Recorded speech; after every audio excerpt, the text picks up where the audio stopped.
So this is podcast 7, and the game I'm playing is Pac-Man. I played it on my phone, and the ESRB rating is rated E for everyone.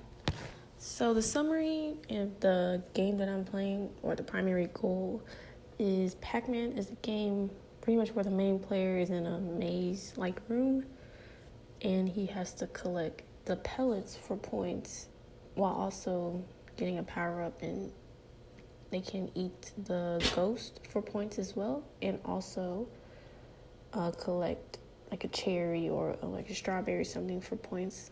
And then you also have to avoid the 4 colored ghosts called Blinky, Pinky, Inky, and Clyde.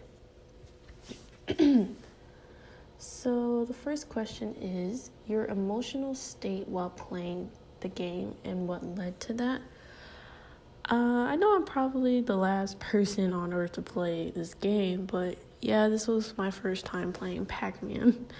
And when I first started playing the game, I felt like it was just a simple game where I outrun the ghosts and collect pellets for points. But as I went on, I found myself getting into the game more and becoming more exhilarated.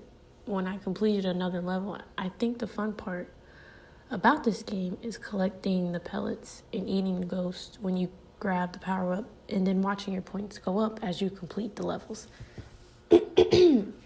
So my next question is, what are the strongest and weakest design elements of the game? I think the strongest design element for this game is the challenge of the game, of collecting points while also being chased by the ghost and getting a thrill to continue to play the game and keep the player coming back for more.